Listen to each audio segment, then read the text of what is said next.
जाने सुरु कसरी भयो? मान्छे देशभित्र होइन, देश छोडेर भाग्नुपर्ने अवस्था कसले गर्दा आयो? तिनै मान्छे भाका फेरेर फेरि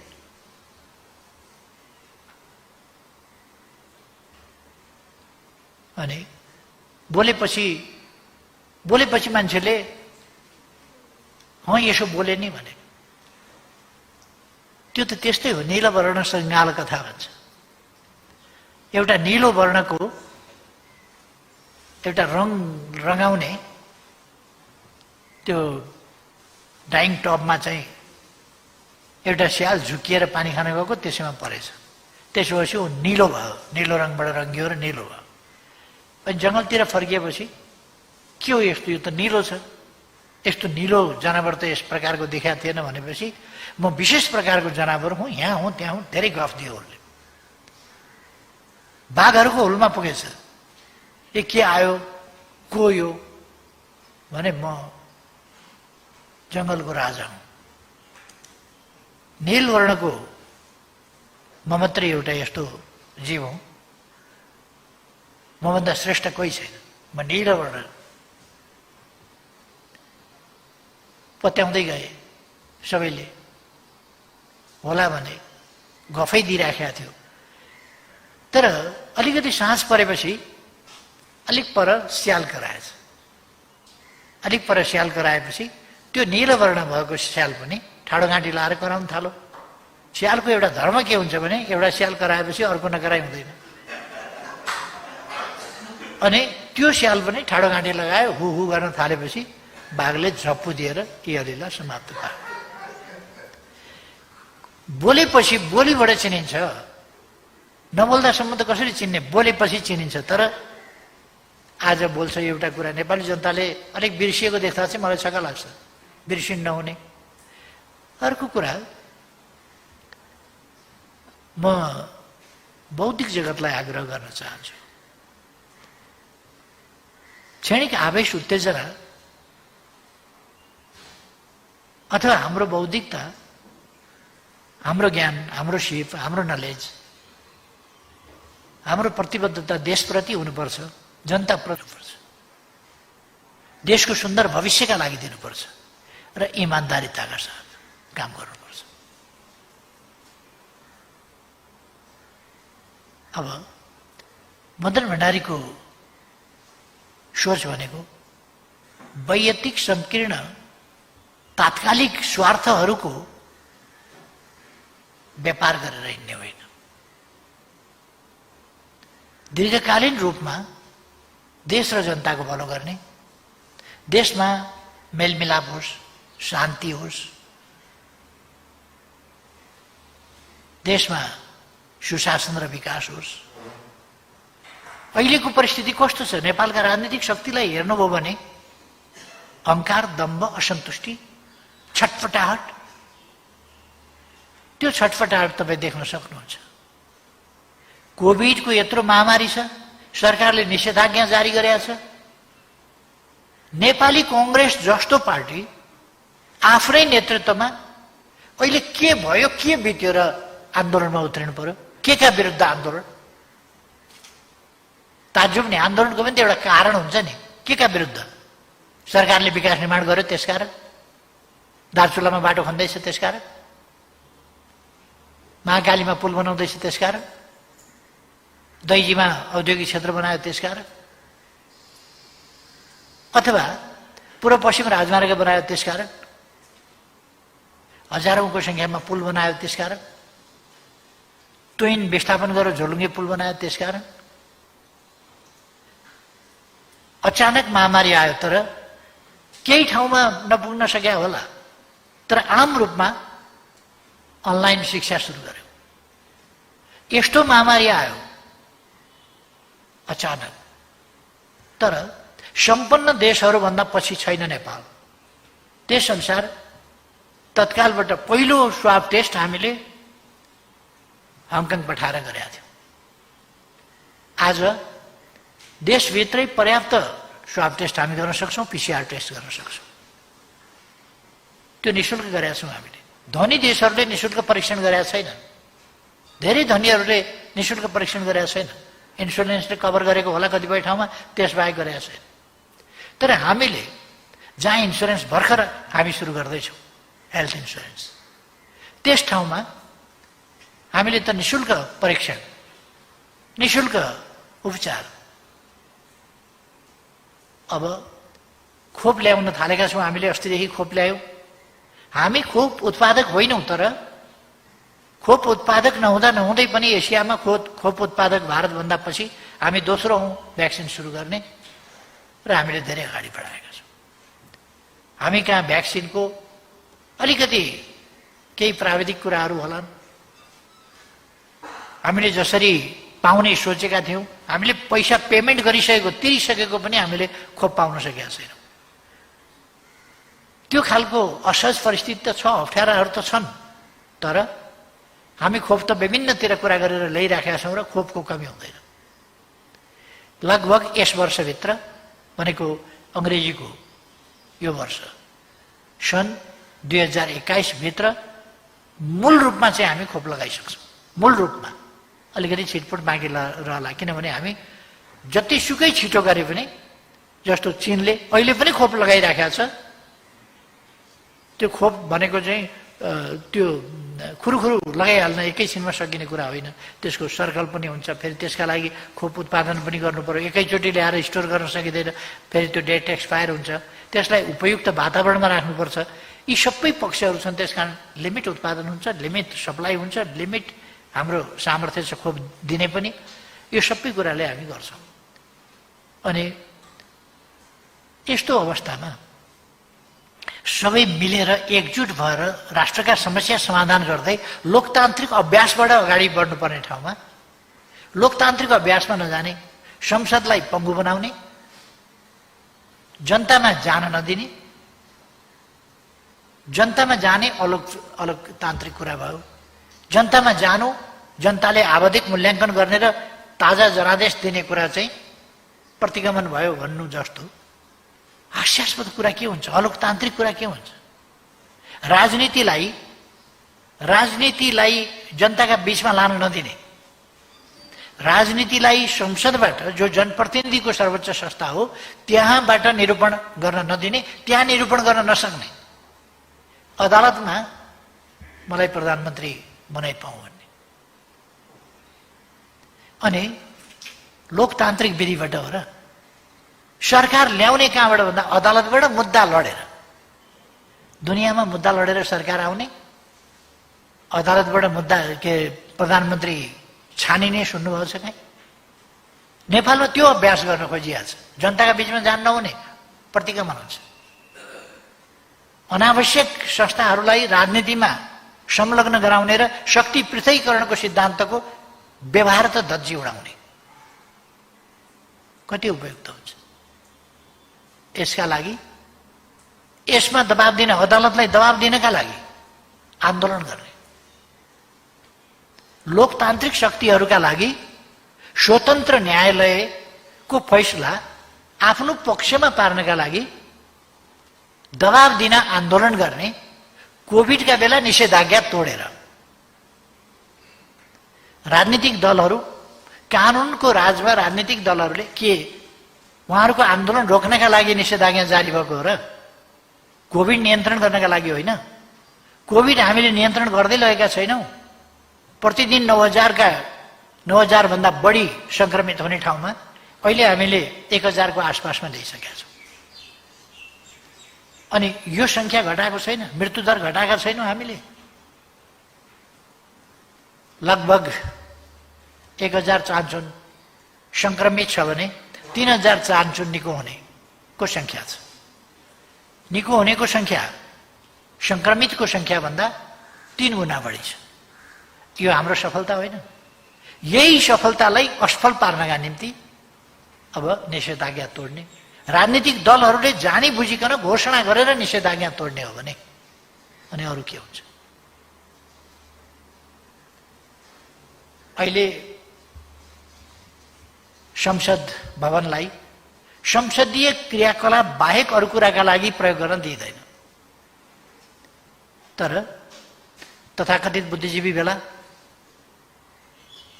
तथाकथित पत्रकार सम्मेलन, तथाकथित नागरिक समाजका अन्तर्क्रिया के अब अन्तर्राष्ट्रिय सम्मेलन केन्द्र संसदले भाडामा लिएको यस खालका बगवासी कामहरूका लागि हो।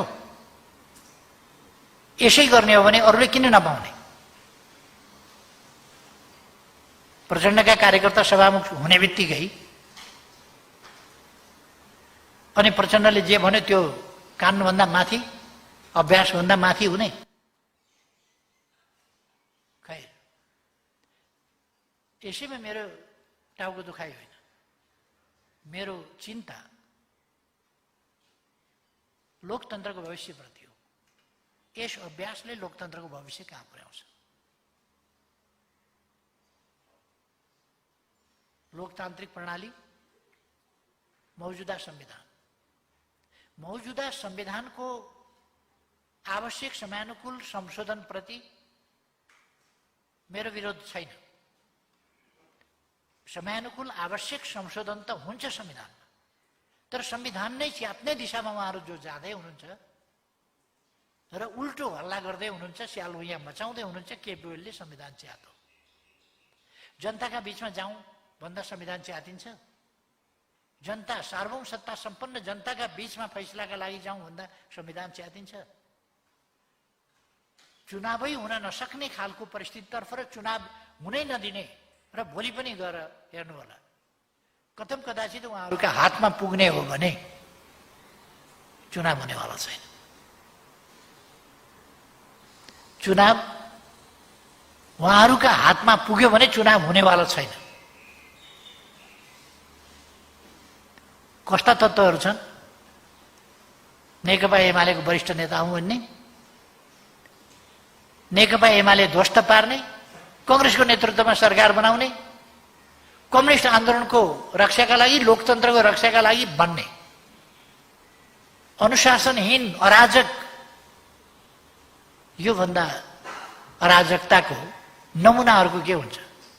दुनियाँको लोकतान्त्रिक हिस्ट्रीमा कुनै पनि प्रकारको, कुनै पनि नामको पोलिटिकल मुभमेन्टभित्र माधव नेपाल जति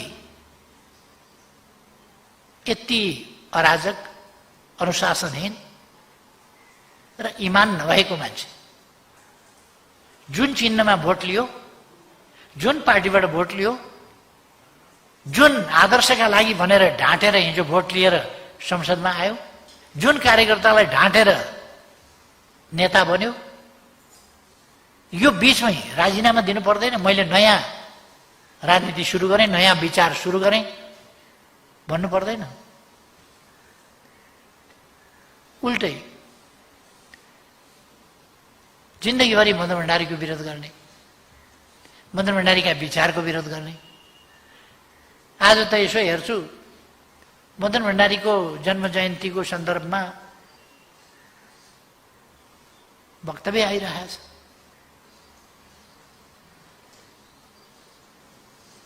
बेशरमको पनि हद हुन्छ। त्यही पार्टी ध्वस्त पार्न खोज्ने, मदन भण्डारीका विचार समाप्त पार्न खोज्ने, मदन भण्डारी फाउन्डेसन गठन भयो भनेको सुन्दाखेरि उनीहरूलाई टाउको दुख्ने। जेठ 3 गते मदन आश्रित स्मृति दिवस मनाउँ भन्दा कम्युनिस्टले क्रिया गर्दैनन्, मानिँदैन भन्ने। 14 गते जन्मदिन मनाउन त भन्दा जन्मदिनको के अर्थ छ? जन्मिँदा त एउटा बच्चा जन्मिने हो, त्यो बच्चाले के गरे हुन्छ? जन्मदिन किन मनाउने? पछि ठुलो भएपछि मदन भण्डारीले योगदान गरे होला, जन्मिँदा के योगदान थियो र जन्मदिन मनाउने भन्ने तर्क गर्ने। अनि जब केही साथीहरूले पार्टीको यो रवैया भएन, माधव कुमार नेतृत्वको एमालेले त मदन भण्डारीलाई पनि बिर्साउन खोजिरहेको छ। मदन भण्डारीको नाम लिनु हुँदैन। तपाईहरूले यो 63 सालतिरको होला,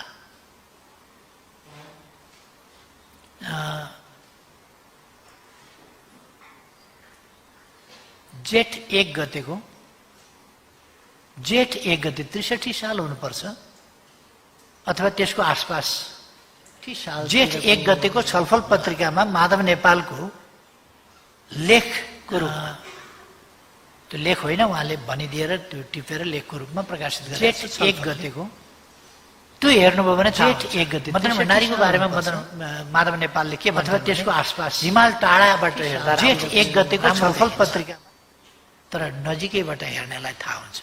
हामी मदन भण्डारीको नजिकै बसेर काम गर्नेलाई थाहा छ मदन भण्डारी कस्तो हो के हो भन्ने।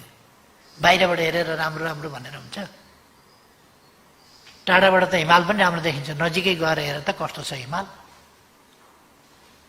कतिको प्रिय हुन्छ नजिक गएर हेर। उहाँको त्यो बनाइदियो। मदन भण्डारीका राम्रा राम्रा कुरा गर्ने, सकारात्मक पक्ष भनेर राम्रा राम्रा कुरा गर्ने, नकारात्मक कुरा गर्नु पर्दैन। खोइ मदन भण्डारीका नकारात्मक कुराको चर्चा, मदन भण्डारीका कमी कमजोरीको चर्चा खोइ, खालि यो विचार त्यो विचार भनेको छ। यो कुरा उहाँले आफ्नो बनाइमा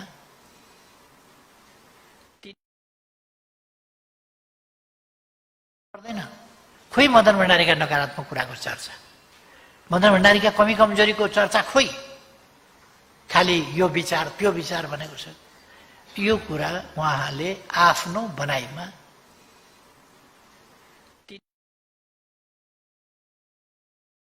पर्दैन। खोइ मदन भण्डारीका नकारात्मक कुराको चर्चा, मदन भण्डारीका कमी कमजोरीको चर्चा खोइ, खालि यो विचार त्यो विचार भनेको छ। यो कुरा उहाँले आफ्नो बनाइमा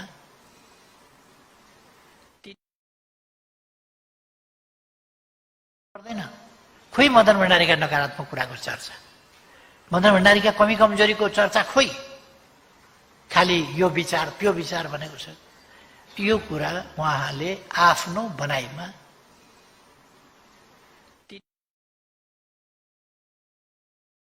पर्दैन। खोइ मदन भण्डारीका नकारात्मक कुराको चर्चा, मदन भण्डारीका कमी कमजोरीको चर्चा खोइ, खालि यो विचार त्यो विचार भनेको छ। यो कुरा उहाँले आफ्नो बनाइमा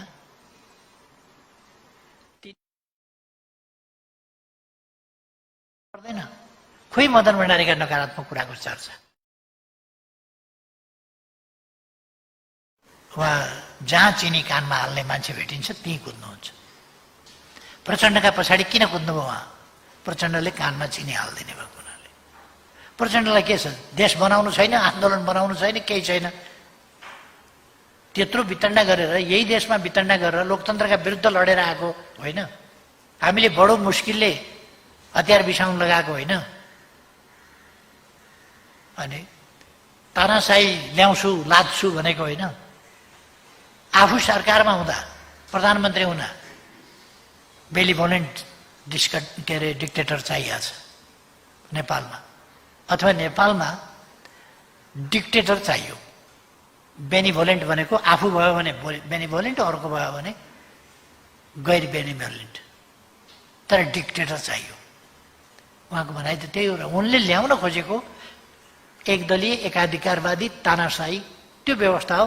उनीहरूको बिगबिगी चलेका बेला नै उनीहरूको शासन कस्तो हुन्छ भन्ने लक्षण देखिएको थियो। कम्युनिस्टका नाउँमा यस प्रकारका विकृत, जनविरोधी, देशद्रोही खालका क्रियाकलाप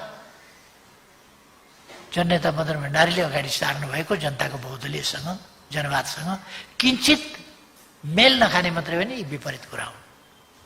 त्यसकारण यस्ता तत्त्वहरूले या विचारहीन तत्त्वहरूले, उद्देश्यहीन आदर्शहीन तत्त्वहरूले मदन भण्डारीका विचारको विरोध गर्नको कारण त्यही हो। यी कछुवा जस्ता हो। यसो अनुकूल वातावरण भयो भने टाउको फुत्त बाहिर निकाल्ने, अलिकति प्रतिकूल देख्यो भने फुत्त टाउकोभित्र उल्ने।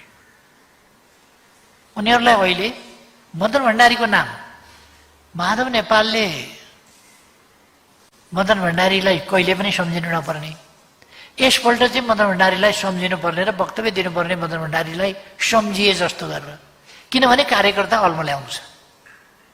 उनी काङ्ग्रेसको कार्यकर्ता भएर शेरबहादुर देउवालाई प्रधानमन्त्री बनाउन गइसकेपछि पनि आफू एमाले नै हुँ भन्छन्। एमालेको सरकार ढाल्नका लागि मतदान बहिष्कार गरेर बाहिर 27 जना लिएर जाँदाखेरि पनि कम्युनिस्ट आन्दोलनको रक्षाका लागि भन्छन्, जबकि उहाँ बनाउनु छ शेरबहादुरलाई। शेरबहादुर देउवालाई प्रधानमन्त्री बनाउनु चाहिँ कम्युनिस्ट आन्दोलनका हितका लागि छ, कम्युनिस्ट सरकार ढाल्नु चाहिँ कम्युनिस्ट आन्दोलनका हितमा छ भनेर व्याख्या गर्ने जस्ता अवसरवादको योभन्दा घिनलाग्दो रूप केही पनि हुँदैन। र नाङ्गो रूप, बद्धा रूप योभन्दा केही हुँदैन। त्यसै कारण आज कतिपय मान्छेहरू त्यसरी मदन भण्डारीको नाम लिइरहेका छन्। र मलाई के खुसी लागेको छ भने मदन भण्डारीको नाम यस्तो सशक्त चिज रहेछ कि बेठिक तत्त्वहरूले पनि मदन भण्डारीको नाम लिनुपर्छ।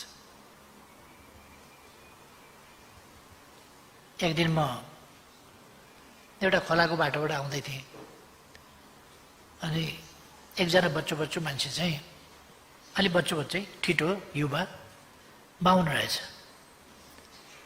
अनि त्यो साँझमा त्यो खोलाको बाटो खोलो तरेर जानु परेछ। म खोलो तर्नै बाँकी थियो, ऊ खोलो तरेर मात्रै आइसकेको थियो, मैले खोलो तरेरै जान बाँकी थियो। त्यहाँ चाहिँ उसले गायत्री मन्त्र सारो पढिराखेको रहेछ बाटोमा हिँड्दाखेरि। ओम भूर्भुवस्वः तत्सवितुर्वरेण्यं भर्गो देवस्य धीमहि धियो यो न प्रचोदयात् भनेर। अनि बाबु यो न बिहान न साँझ न केही, यो सन्ध्या बाटोमा हिँड्दा किन बडबडाएको छ, भूत प्रेत नलागोस् भनेर, भूत प्रेत नलागोस् भनेर गायत्री मन्त्र जपे अरे। यो जुनसुकै बाटो हिँड्ने, जस्तोसुकै बाटो हिँड्ने पनि डर लाग्यो भने गायत्री मन्त्र भने जस्तै मदन भण्डारी मदन भण्डारी मदन भण्डारी मदन भण्डारी भनेपछि एउटा त्राण नि यो त्यस्तै भइरहेको छ। मदन भण्डारी जबजका विरोधीले पनि जबज ओम भूर्भुवस्वः तत्सवितुर्वरेण्यं भर्गो देवस्य धीमहि धियो यो न प्रचोदयात्। जबज भन्न नरुचाउनेले पनि भन्न परेको छ, मदन भण्डारीको नाम सुन्न नचाहनेले पनि आफैले बोल्न परेको छ। यो त्यस्तै एउटा रक्षा कवचको रूपमा जसलाई पनि, यो चाहिँ खुसीको कुरा हो। विरोधीले पनि यसको दम, मदन भण्डारीको विचारको दम, जनताको बहुदलीय जनवादको दम चाहिँ विरोधीले पनि बुझेको छ।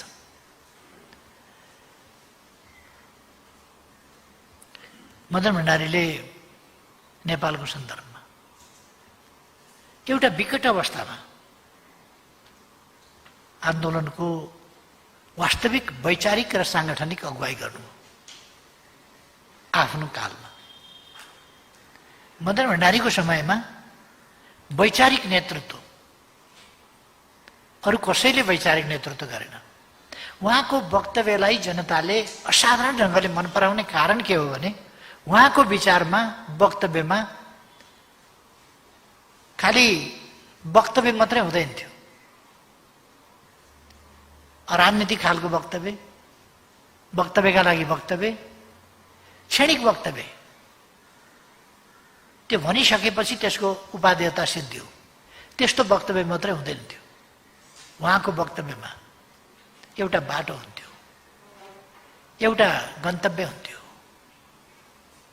र त्यो बाटोमा हिँड्ने तरिका र उपायहरू हुन्थे, जसबाट युवाहरू, जनताहरू यस मार्गमा हिँडेर यहाँ पुगिने रहेछ है भन्ने कुराको स्पष्टता प्राप्त गर्थे, मार्गदर्शन प्राप्त गर्थे। त्यसकारण मदन भण्डारीको वक्तव्य मन पराउँथे र सुन्न आउँथे मान्छे, सुन्न लालायित हुने कुरा त्यही हो। अहिले त्यसपछि हामीले हेऱ्यौँ भने देशको बारेका, देशको लोकतान्त्रिक प्रणालीको बारेमा, लोकतान्त्रिक प्रणाली भनेको कस्तो हो भन्ने बारेमा आम नेताहरूले चर्चा गरेर सुनिँदैन। जसले चर्चा गर्छ त्यो कुरा उनीहरूलाई डाइजेस्ट हुँदैन।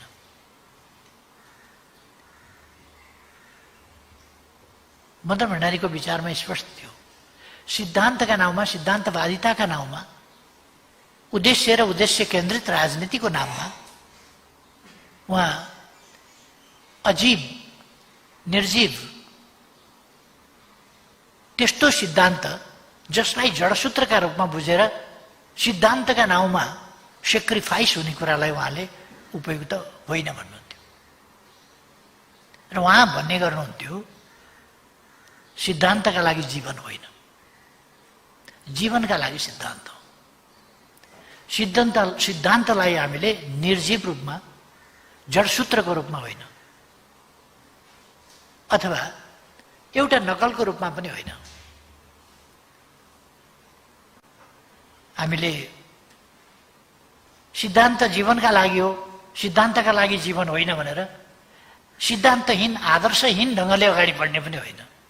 सिद्धान्त त चाहिन्छ नै, विचार त चाहिन्छ नै, उद्देश्य चाहिन्छ नै। त्यसै कारण सिद्धान्तका लागि जीवन होइन, जीवनका लागि सिद्धान्त हो। सिद्धान्तका लागि मर्नु पर्छ पनि पर्दैन पनि। मैले थुप्रै प्रसङ्गमा, थुप्रै ऐतिहासिक सन्दर्भहरूमा भन्ने गरेको छु, सिद्धान्तका लागि थुप्रैले जीवन आहुति दिएका छन्, थुप्रैले। नेपालमै थुप्रैले सिद्धान्तका लागि जीवन दिएका छन्। र इतिहासमा स्वेच्छाले आफ्ना विचारका पक्षमा जीवन दिएका छन् धेरै मान्छे। यी प्रसङ्गहरू मैले थुप्रै ठाउँमा भनेको छु। मैले सुकरातको प्रसङ्ग भनेको छु। उनलाई भगाउन खोजियो तर उनले भाग्न मानेनन्। म आदर्शच्युत भएर, सत्यबाट पर हटेर, असत्यसँग सम्झौता गरेर, कायर भएर, पलायन भएर, भागेर जीवन जोगाउन तयार छैन। म सत्यका लागि, निष्ठाका लागि जीवन बलिदान गर्न तयार छु। उहाँले त्यो कुरा भन्नुभयो। र विषको प्याला आफैले समातेर पिउनुभयो, तर भाग्न मान्नु भएन, जीवन दिन तयार हुनुभयो। वास्तवमा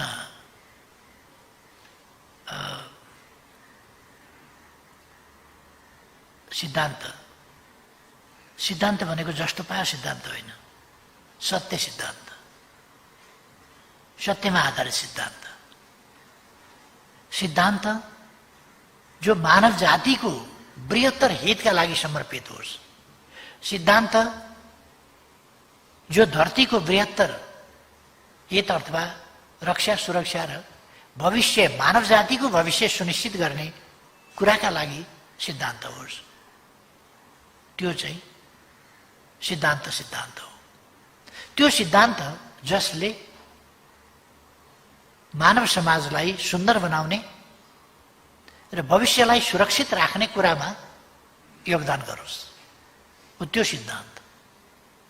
जुन सिद्धान्त सत्यमा आधारित हुन्छ, हो त्यस्तो सिद्धान्तको पछि हामी लाग्ने हो। मदन भण्डारीले भन्नुभएको जनताको बहुदलीय जनवादको सिद्धान्त त्यही हो।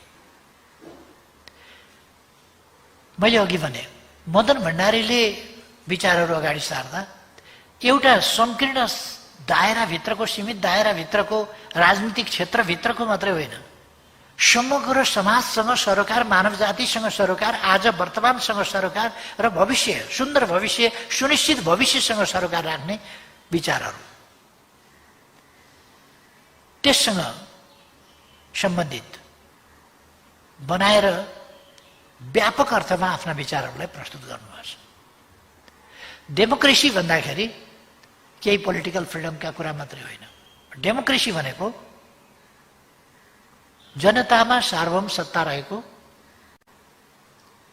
प्रणाली, जहाँ जनता सर्वोपरि छ, जनता अन्तिम न्यायाधीश र निर्णायक हो, र त्यो जनताका हितका निम्ति नै काम गर्ने प्रणाली, थिति विधिमा चल्ने प्रणाली अर्थात् कानुनको राज। थिति विधि भन्नाले शक्ति पृथकीकरणको सिद्धान्त, थिति विधि भनेकै शक्ति पृथकीकरणको सिद्धान्त भन्ने कुराले आउँछ। व्यवस्थापिका, कार्यपालिका, न्यायपालिका, यिनीहरू आफ्ना ठाउँमा बसेर आफ्नो कर्तव्य निष्ठा साथ पालना गर्ने, सक्रियताका साथ पालना गर्ने प्रणाली, संविधानको सर्वोच्चताको, संविधानलाई जोसुकैले पनि मान्नुपर्ने त्यो प्रणाली, र संविधानको अपव्याख्या र गलत व्याख्या गर्ने, संविधानमाथि थिचोमिचो गर्ने कुरा होइन। अहिले त कानुनले परिभाषा स्पष्ट रूपमा एउटा गरेको छ, फैसला अर्को आउँछ।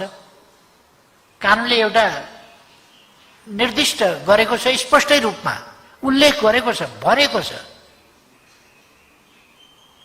केन्द्रीय समिति भन्नाले के बुझिन्छ भन्ने परिभाषाले भन्छ, केन्द्रीय कार्य समिति, तदर्थ समिति वा यस्तै कुनै जुनसुकै नाम दिएको भए तापनि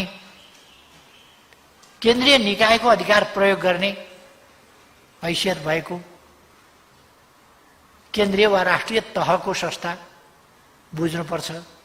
केन्द्रीय कमिटी भन्नाले अदालतले त्यो कुरालाई चाहिँ छोडिदिन्छ, परिभाषै छोडिदिन्छ, र केन्द्रीय कमिटीले गर्नुपर्ने काम महाधिवेशन आयोजक समितिले गरेको हुनाले मिल्दैन। परिभाषा पनि छोडियो, अराजकतालाई प्रश्रय दिने खालको निर्णय हुन्छ। अदालतको निर्णय भएको हुनाले हामीले मान्नै पर्यो। तर यस्तो देख्न पर्ने कुरा नदेखिदिने, नदेख्ने, अनुचित कुरालाई प्रश्रय पाउने, उचित कुरा, आवश्यक कुरा, लोकतन्त्रका मूल्य मान्यताहरूका त्यसको स्थापना गर्ने, त्यसको कार्यान्वयन गर्ने कुरामा व्यवधान हुने कुरा हो। यस्तो चाहिँ कानुनी राजमा हुनु हुँदैन र सिद्धान्तको के अरे संविधानको सर्वोच्चता भन्दा यस्तो कुराहरूलाई उल्लङ्घन गरेर सर्वोच्चता हुने होइन। त्यसकारण संविधानको परिपालना निष्ठाका साथ गरेर मात्रै हुन सक्छ। जनताको बहुदलीय जनवादले भन्ने कुरा हो। र हामी एउटा समतामूलक, शान्तिपूर्ण, समृद्ध समाज निर्माण गर्न चाहन्छौँ र त्यसको निष्कर्षमै हामीले भनेका छौँ लोकतन्त्र भनेको पोलिटिकल फ्रिडम वा प्रेस फ्रिडम वा यस्तै यस्तै केही फ्रिडमहरूको कुरा मात्रै होइन। यो समग्र लोकतन्त्र भनेको समग्र यस्तो प्रणाली हो, जनप्रणाली, र यस प्रणालीलाई हामीले त्यसको मर्म, त्यसको भावना अनुसार नै बृहत अर्थमा अथवा कम्प्रेहेन्सिभ डेमोक्रेसी हामीले भनेका छौँ। परिपूर्ण लोकतन्त्र, सबै पक्ष समेटेको कम्प्रेहेन्सिभ परिपूर्ण लोकतन्त्रको रूपमा बुझ्नुपर्छ। आज हामी अलिकति राष्ट्रिय राजनीति अन्डोलमा परेको छ। केही पोलिटिकल लिडरहरूका महत्वाकांक्षा, कुण्ठा, हतारो जस्ता कुराहरूले राष्ट्रिय राजनीतिलाई बर्गल्याएको छ। केहीका वैयक्तिक स्वार्थहरूले संस्थाहरूलाई नै धमिल्याएको छ। यो कुरा नेपाली कांग्रेसले पनि अलिक पछाडि गएर बुझ्छ। नेपाली कांग्रेसले पनि के थाहा पाउनेछ भने शेरबहादुर देवको प्रधानमन्त्री फेरि हुने उत्कट इच्छाले उहाँले लोकतान्त्रिक मार्ग छोडिदिनु, जनताको भरोसा, जनतामाथिको भरोसा छोडिदिनु भयो र केही जाली फटाहरू टिपेर कृत्रिम अलोकतान्त्रिक मार्गबाट प्रधानमन्त्री हुने बाटो समाउनु। पार्लियामेन्टबाट भए हुन्थ्यो, अन्तैबाट हुन खोज्नु, जनतामा गएर भए हुन्थ्यो, जनतामा जाने बाटोलाई अवरोध गरेर अन्तैबाट जनतामा जाने कुरालाई उहाँहरूले कु भन्नुभयो। नेपाली कांग्रेसले यही अहिलेकै जनतामा जाने प्रस्ताव चाहिँ कु हो भने 17 सालको चाहिँ के थियो, लोकतान्त्रिक अभ्यास थियो। नेपाली कांग्रेसले कु भनेको बिर्सिसकेछ। म शेरबहादुर देउबाजीलाई सोध्न चाहन्छु, माघ 19 चाहिँ के थियो? उहाँलाई सत्ता हस्तान्तरण गरेका थियो, लोकतान्त्रिक विधिबाट थियो। एउटा निर्वाचित प्रधानमन्त्रीलाई असंवैधानिक ढङ्गले अपदस्थ गर्ने आश्विन 18 को घटना चाहिँ के थियो? कु थियो कि थिएन? त्यति बेर त कु भन्ने शब्द त उहाँको मुखबाट आउने हिम्मत त भएन। त्यति बेला त उहाँले कु भन्न सक्नु भएन त। आश्विन 18 निर्वाचित प्रधानमन्त्रीलाई अपदस्थ गरेर अध्यक्ष कि के अरे अध्यक्ष भएको हुनाले हटाइदिए।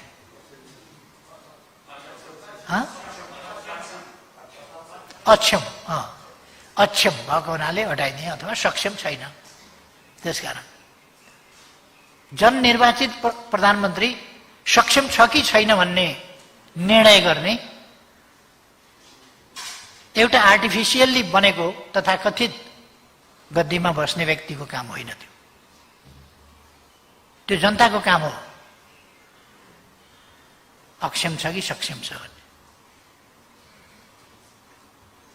त्यति बेला त उहाँले कु भन्न त सक्नु भएन। अनि अहिले जनताका बीचमा जाने संवैधानिक कुरा गर्दा चाहिँ कु भनेको छ, प्रतिगमन भनेको छ। प्रचण्डको भाषा समेत साप्टी लिएर साप्टी मात्रै होइन कि उहाँले त अब त्यो त आफ्नै बनाइसक्नु हो। प्रचण्डको भाषा शैलीलाई आफ्नै बनाइसक्नु। दया लाग्छ, एउटा लोकतान्त्रिक आन्दोलनमा योगदानको इतिहास भएको पार्टी यस ढङ्गले प्रचण्डपन्थी भएको देखेर अचम्म लाग्छ। यो नहुनु पर्ने हो। खैर, जननेता मदन भण्डारीले एकछिनको स्वार्थका लागि, वैयक्तिक वा निजी स्वार्थका लागि होइन, दूरगामी दीर्घकालीन राष्ट्रिय हित र जनहितका प्रश्नमा अडिग रहेर अगाडि बढ्ने त्यो मार्ग प्रशस्त गर्नु। राष्ट्रिय स्तरमा, अन्तर्राष्ट्रिय स्तरमा त्यति बेला डिफेन्सिभ बनेको कम्युनिस्ट मुभमेन्टलाई कसरी, विरोधीहरूको प्रहारलाई निस्तेज पार्दै कसरी अगाडि बढ्न सकिन्छ। दोस्रो, तेस्रो, सिङ्गो डेमोक्रेटिक मुभमेन्ट अथवा पोलिटिकल मुभमेन्ट अथवा पोलिटिकल सिस्टम सम्बन्धी विवाद चिन्तन यो निरन्तर चल्ने कुरा हो। यो कस्तो हुनुपर्छ, कस्तो सिस्टम हुनुपर्छ र त्यसमा कस्ता सिद्धान्त, कस्तो कुन दर्शन, कस्तो सिद्धान्त कसरी अगाडि जान सक्छ मानव जाति सही बाटोमा सही ढङ्गले, त्यस सम्बन्धमा उहाँले विचार अगाडि सार्नुभयो। यसरी इन्टरनेसनल पोलिटिकल सिस्टमको बारेमा उहाँका ओपिनियन, तत्कालीन शक्ति सन्तुलनको स्थितिमा उहाँका दृष्टिकोण, लेफ्ट मुभमेन्टमा परेको धक्काको सम्बन्धमा त्यसबाट कसरी अगाडि जाने सन्दर्भमा उहाँका दृष्टिकोण, राष्ट्रिय राजनीतिलाई राजनीतिक, आर्थिक, सामाजिक, सांस्कृतिक हिसाबले कसरी अगाडि बढाउन सकिन्छ तत्सम्बन्धी उहाँका दृष्टिकोण, यी समग्र दृष्टिकोणहरूको समष्टि भन्ने हो भने जनताको बहुदलीय जनवाद हो। यसभित्र एउटा दार्शनिक पक्ष छ, एउटा सैद्धान्तिक पक्ष छ, एउटा वैचारिक पक्ष छ र यसभित्र राष्ट्रिय राजनीति छ र अन्तर्राष्ट्रिय दृष्टिकोण छ। तसर्थ यस सम्बन्धमा हामी के ढुक्क हुन सक्छौँ भने ढुक्क हुन सक्छौँ कि यो सही छ। मार्क्सवाद पढ्दै नपढेका केही बुद्धिजीवीहरू अरू जेसुकै भए पनि मार्क्सवादसँग चाहिँ सहमत हुन सकिन्न, मार्क्सवाद चाहिँ मान्दिन भन्छन्। नखाएको फलको स्वाद मन परेन भने जस्तै हो। मार्क्सवादको बारेमा जानकारी नहुने अनि मार्क्सवाद चाहिँ ठिक छैन भन्ने। पहिले मार्क्सवाद बुझ्नु पर्यो के हो। आग्रहहीन ढङ्गले वैचारिक बहस चलाउँदा आग्रहहीन ढङ्गले चल्न सक्नु पर्यो। त्यसकारण आज जननेता मदन भण्डारीको 70औं यस जन्म जयन्तीको सन्दर्भमा म त्यही सबैमा आग्रह गर्न चाहन्छु। देशलाई यति बेला कोभिड-19 का विरुद्ध लड्न राष्ट्रिय मेलमिलाप, सहयोग, सहयात्रा चाहिएको छ। सहमति र सहयात्राका साथ, आधारभूत अन्डरस्ट्यान्डिङका साथ प्रतिस्पर्धा गरौँ स्वस्थ ढङ्गले, तर आधारभूत अन्डरस्ट्यान्डिङ चाहिँ हुनु पर्यो। त्यसका साथ अगाडि बढ्न यो कोभिडको परिस्थितिले पनि हामीलाई माग गरेको छ। एउटा लोकतन्त्र हामीले सुदृढ गर्नुपर्ने छ। हामीले ठुलो बलिदान दिएर ल्याएको परिपाटी हो। एकछिन एउटा मान्छेको आकांक्षा, अर्कोको कुण्ठा, अर्काको वैरभाव, अर्काको को बाट ग्रस्त बनाएर, तिनीहरूबाट आक्रान्त बनाएर लोकतन्त्रलाई खतरामा पर्न दिनु हुँदैन। त्यसका लागि राष्ट्रिय समझदारी, राष्ट्रिय सहकार्य आवश्यक छ, समझदारी आवश्यक छ। दोस्रो कुरा यो। तेस्रो कुरा, साम्प्रदायिक विद्वेष जस्ता कुराहरूबाट अनेक ढङ्गले परिचयको राजनीति, पहिचानको राजनीति, के राजनीति भनेर देशलाई अत्यन्तै बिथोल्न खोजियो। त्यो बिथोलेको स्थितिबाट बल्ल बल्ल सम्हालेर हामीले विविधतामा एकता, विविधता हाम्रो सुन्दरता हो भनेर, डाइभर्सिटी यो खराब चिज होइन, डाइभर्सिटी हाम्रो सम्पन्नता हो। यति सानो भूगोलमा सर्वोच्च शिखरदेखि समुद्र सतहभन्दा केही मिटर मात्रै उचाइमा भएको भूभाग, यो डाइभर्सिटी केही किलोमिटरभित्र यस्तो डाइभर्सिटी छ भने अरू जैविक, वनस्पतीय वा अरू प्रकारका डाइभर्सिटी र त्यसै गरेर सामाजिक डाइभर्सिटी पनि त्यस्तै त्यस्तै खालको छ। हाम्रो भाषिक अनेक र हाम्रो समाजको सामाजिक बनोट, यसको इतिहास, यो विभिन्न ठाउँको माइग्रेसनबाट बनेको एउटा समाज, विभिन्न समयका माइग्रेसनहरूबाट यसरी बनेको। यस्तो समाजका विशेषतालाई हेरेर हामीले यो विविधतामा एकता हुनुपर्छ। म अनेकतामा पनि भन्दिनँ, विविधतामा एकता, अनेकतामा एकता होइन, विविधतामा एकता हो यो। त्यसकारण यो विविधतामा एकता, कतिपयले अनेकतामा एकता भन्ने गरेका छ, त्यस्तो होइन, विविधतामा एकता हो। यो आज हामीलाई चाहिएको छ। यस्तो बेलामा अनावश्यक ढङ्गले राम्ररी चलिरहेको लोकतान्त्रिक अभ्यास, लोकतन्त्रतर्फको अभ्यास, गत निर्वाचनभन्दा यता हामीले संविधान अनुरूपका थुप्रै नयाँ कानुन निर्माण गऱ्यौँ, त्यसको संशोधन गऱ्यौँ, कतिवटा कानुनलाई संविधान अनुकूल बनायौँ, संरचनाहरू संविधानले भनेका संरचना बनायौँ र वित्तीय संघीयतालाई पनि हामीले कार्यान्वयन गऱ्यौँ। यसरी अगाडि बढिरहेका ठाउँमा यो सबै कुरालाई बिथोल्ने गरी हाम्रा उपलब्धिहरूका साथ हामी लोकतन्त्रलाई, लोकतान्त्रिक बाटोबाट विकास निर्माणलाई अगाडि बढाउने एउटा अभियानमा लागिरहेका बेला फेरि हुडल्ने प्रचण्ड पद, प्रचण्डको कामै हुडल्ने हो, प्रचण्डको कामै देशलाई बर्बाद बनाउने हो। विगत पनि त्यही हो, आगत पनि त्यही हो। पार्टी एकीकरण गरिएको थियो, त्यो एकीकरण भत्काउने काम फेरि प्रचण्डबाटै भयो। अनि त्यस्ता मान्छेलाई गुरु थापेर लोकतान्त्रिक इतिहास भएका पार्टीहरू समेत प्रचण्ड पथमा हिँड्नु र प्रचण्ड मार्गी हुनु अचम्म लाग्छ। म भन्न चाहन्छु, प्रचण्डलाई पनि यो सही लोकतान्त्रिक मार्गमा ल्याउनु जरुरी छ।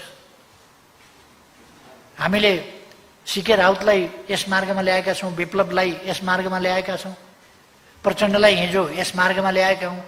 प्रचण्डले अर्को ढङ्गले फेरि राष्ट्रिय राजनीतिलाई बिथोल्ने कामको अगुवाई गरिराखेका छन्। अघि लुखुर लुखुर शेरबहादुरलाई लगाएर हिँडेका छन्। अगाडि लगाउँदैमा नायक हुँदैन, कहिले नायक पछाडि बसेर नायकत्व लिइराखेका हुन्छ। जोत्दाखेरि हलीभन्दा गोरु अगाडि हुन्छन्। तर कसले लिड गरेका छ, कसले चलाएको छ भन्ने कुरा ख्याल गर्नुपर्छ। अगाडि अगाडि हिँडे भन्दैमा मैले लिड गरेको छु भन्ने भ्रम पालियो भने आन्दोलन वर्ग लिन्छ।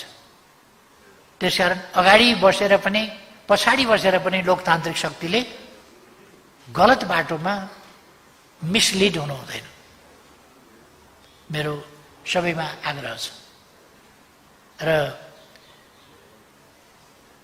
म फेरि एकपल्ट अहिले अब मैले जननेता मदन भण्डारीका साहित्यिक व्यक्तित्व, सांस्कृतिक व्यक्तित्व, अरू पक्षहरू आदिको बारेमा धेरै चर्चा गर्न चाहन्न, किनभने यो काफी चर्चा भइ पनि सकेका छ, हामीलाई धेरै पक्षहरू जानकारी पनि भइसकेका छ। त्यसकारण अहिले मैले मदन भण्डारी, जनताको बहुदलीय जनवाद र आजको सन्दर्भ, तीनटा कुरा मिलाएर आजको सन्दर्भमा जनताको बहुदलीय जनवाद, यस प्रसङ्गलाई अलिकति जोड्ने कोसिस गरेर आफ्ना विचारहरू राखेका छु। यस कार्यक्रमको आयोजनाका लागि मदन भण्डारी फाउन्डेसनलाई धेरै धेरै धन्यवाद भन्न चाहन्छु। मदन भण्डारी फाउन्डेसनले यहाँसम्म आइपुग्न निकै धेरै सङ्घर्ष गर्नु परेको छ। यो कसैसँग प्रतिस्पर्धी पार्टी होइन, यो कसैको भाग खोज्न पनि जाँदैन, कसैका खुट्टा तान्न पनि जाँदैन र यसले कसैलाई पगडी लगाइदिन पनि जाँदैन। राजनीति कर्मीहरूले, राजनीतिक पार्टीहरूले आफ्नो आफ्नो गरी खानुपर्छ, तर जननेता मदन भण्डारीका विचारहरू जो सही छन्, एउटा हामीले भन्ने अक्सर अलिक सजिलोसँगले भन्ने गरेको, अलिकति हल्का फुल्कै ढङ्गले भन्ने गरेको के छ भने मदन भण्डारीलाई चिरकालसम्म स्मरण गरियोस् भन्नका लागि यी प्रयासहरू होइन। मदन भण्डारी यस्तो व्यक्तित्व हो जसलाई चिरकालसम्म स्मरण गराइरहनु पर्दैन। त्यो उहाँका कामहरू, उहाँका विचारहरूले फर्किकन मार्गदर्शन गरिरहनेछन् समाजलाई र गलत विचारहरूका विरुद्ध एउटा वैचारिक आन्दोलन, सशक्त आन्दोलन मदन भण्डारीका विचार हुन्। त्यसकारण गलत विचारवालाहरूले पनि मदन भण्डारीको सदैव खण्डन गरिरहनुपर्छ अथवा मदन भण्डारीलाई स्मरण गरिरहनुपर्छ। सही विचार साथ अगाडि बढ्नेले पनि मदन भण्डारीको मार्गदर्शन पछ्याउनुपर्छ, त्यति बेर पनि मदन भण्डारीलाई स्मरण गर्नुपर्छ।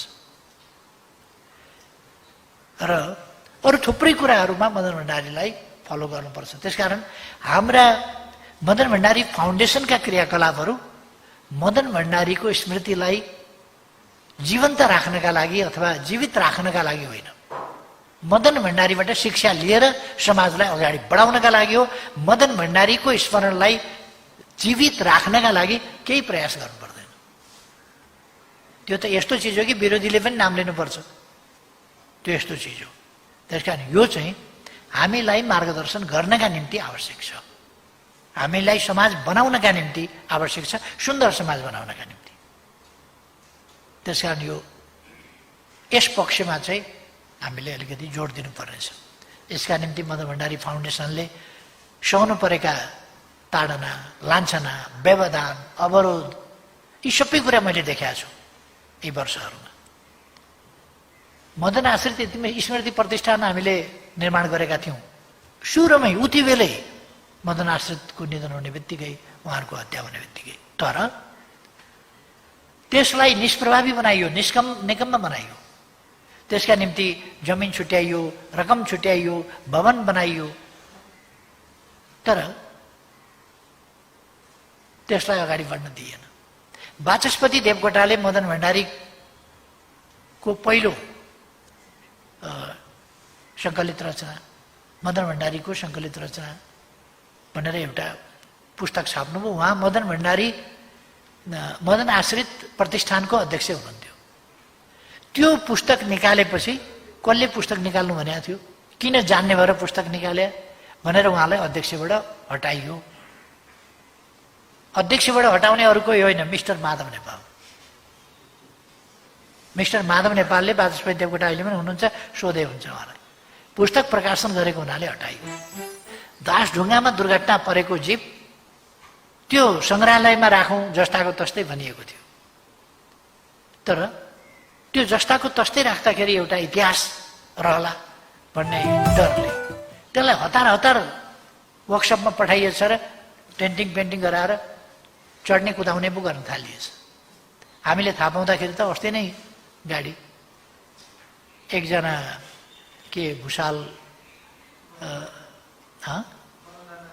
वन्दना भुषाल हो क्या, उनले गएर आफ्नो स्कुटर लगेर कुन नेतालाई गाडी नभएर सवारी साधन नपाएर यो सङ्ग्रहालयमा राख्ने गाडी मर्मत गरेर कुदाउनु परेको हो, उहाँलाई यो मेरो स्कुटरको चाबी दिन्छु म, यसैमा चढेर हिँड्नु, तर त्यो गाडी चाहिँ सङ्ग्रहालयमा होस् भनेर वन्दना भुषालले साँचो जिम्मा लाउन खोज्नुभयो।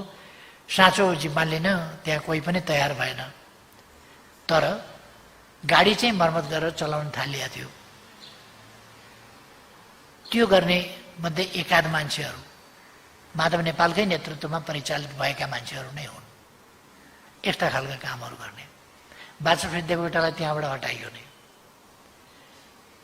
जे होस्, मदन भण्डारी सम्बन्धित त्यो एटिट्युड जननेता मदन भण्डारीका नाउँमा राखिएको यो स्थापना गरिएको यो मदन भण्डारी फाउन्डेसन, यसले अनेक प्रताडना, यो स्मृति दिवस मनाउन नपाउने, 14 गते जन्म जयन्ती मनाउन नपाउने, कुनै रचना छलफल केही गर्न नपाउने, यस प्रकारको रवैया, उहाँको विचारको श्रेष्ठताको चर्चा गर्न नपाइने र विचारहीन मान्छेको भजमन गोविन्दम जस्तो एक तारे बजाएर भजन गाइदिनु पर्ने, जोसँग विचार सुन्नेछ।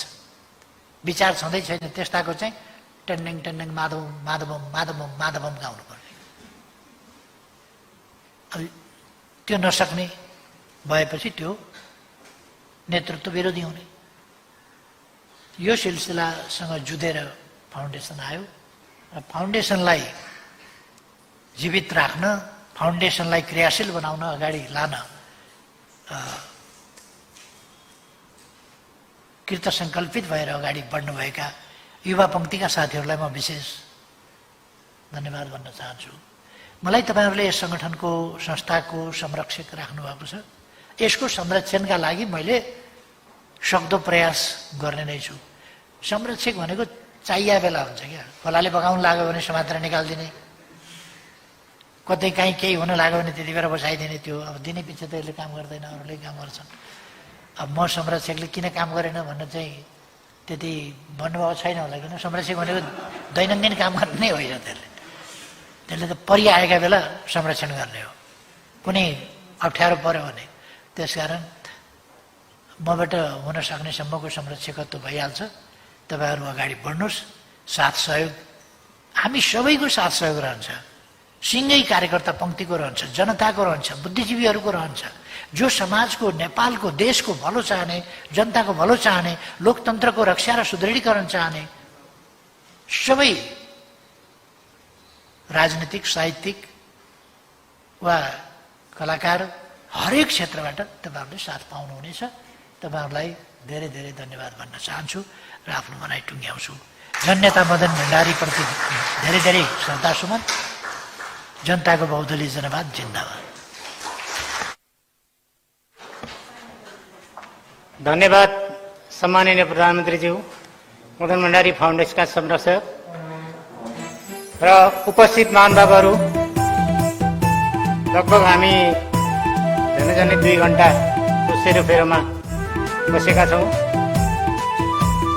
धैर्यतापूर्वक हाम्रो कार्यक्रममा अध्यक्षता ग्रहण गरेर कार्यक्रमको शोभा बढाइदिनु भएकोमा